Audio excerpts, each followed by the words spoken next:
अगर आपको हाइपोथायराइड है और आप दवा ले रहे हैं लेकिन फिर भी वजन बढ़ रहा है, थकान कम नहीं हो रही या सुस्ती बनी रहती है, तो हो सकता है समस्या सिर्फ बीमारी की ही नहीं बल्कि आपके खाने की भी हो सकती है।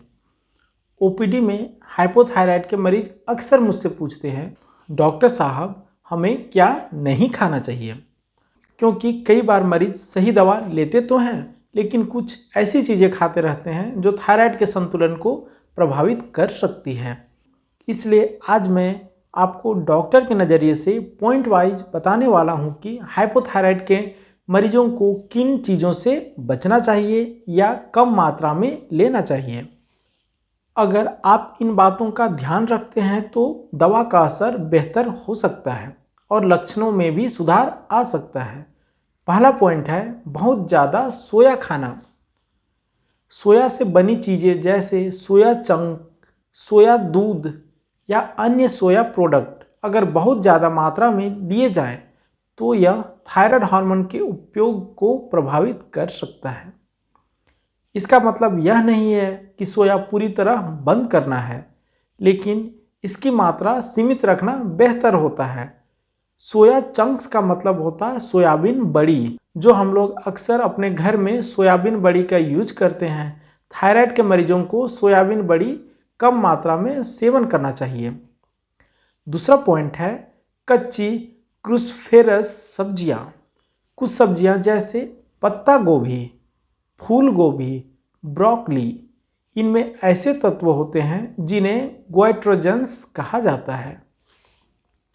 अगर इन्हें बहुत ज़्यादा कच्चा खाया जाए तो ये थायराइड हार्मोन की बनने की प्रक्रिया को प्रभावित कर सकते हैं।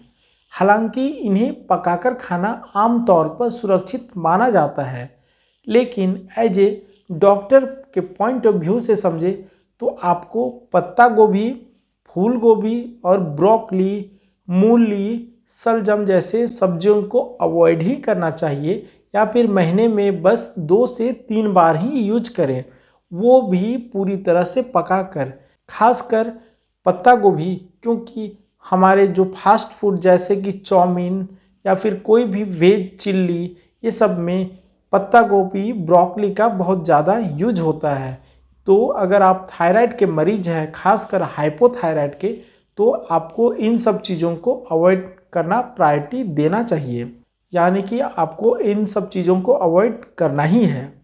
तीसरा पॉइंट है ज़्यादा प्रोसेस और जंक फूड।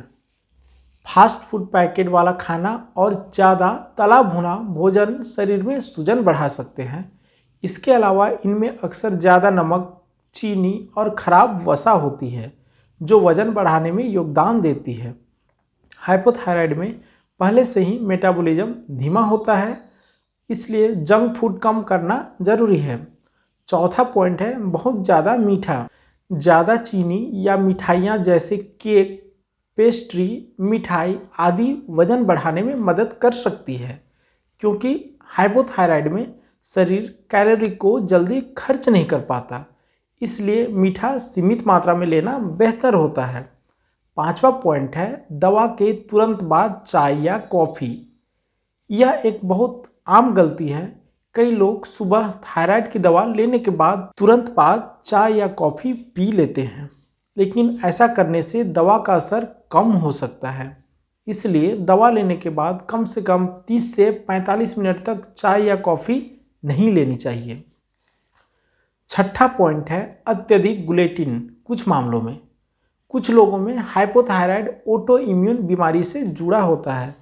मैंने अपने पिछले वीडियो में हाशिमोटो थायराइडाइटिस के बारे में भी बताया है, जो कि ऑटो इम्यून हाइपोथायराइड का कारण हो सकते हैं। अगर आपको ऑटो इम्यून हाइपोथायराइड है तो आपको ग्लूटेन अवॉइड करनी चाहिए। ऐसे मामलों में कुछ मरीजों को ग्लूटेन कम करने से फ़ायदा मिल सकता है, हालांकि यह हर मरीज के लिए ज़रूरी नहीं होता, इसलिए किसी भी बड़े बदलाव से पहले डॉक्टर की सलाह लेना बेहतर है। सातवां पॉइंट है अत्यधिक आयोडीन सप्लीमेंट। कई लोग सोचते हैं कि ज़्यादा आयोडीन लेने से थायराइड जल्दी ठीक हो जाएगा, लेकिन बहुत ज़्यादा आयोडीन लेना भी थायराइड के लिए नुकसानदायक हो सकता है। इसलिए आयोडीन सप्लीमेंट बिना डॉक्टर की सलाह के नहीं लेना चाहिए। अब अंत में सबसे ज़रूरी बात, हाइपोथायराइड में सिर्फ यह जानना जरूरी नहीं है कि क्या नहीं खाना चाहिए, बल्कि संतुलित और स्वस्थ भोजन करना भी उतना महत्वपूर्ण है। मैंने अपने पिछले वीडियो में हाइपोथायराइड में क्या खाना चाहिए इस पे एक कंप्लीट वीडियो बनाया हुआ है, आप उसे ज़रूर देखें। सही दवा, सही खानपान और नियमित जांच, इन तीनों का संतुलन ही हाइपोथायराइड को नियंत्रित रखने में मदद करता है। अगर इन बातों का ध्यान रखा जाए तो हाइपोथायराइड के साथ भी एक बिल्कुल सामान्य और स्वस्थ जीवन जिया जा सकता है। तब तक के लिए स्वस्थ रहिए, खुश रहिए और अपने परिवार का खास ख्याल रखिए। मैं हूं आपका दोस्त और डॉक्टर मनीष कुमार, बोले तो आपका अपना औषधि रोग विशेषज्ञ। धन्यवाद।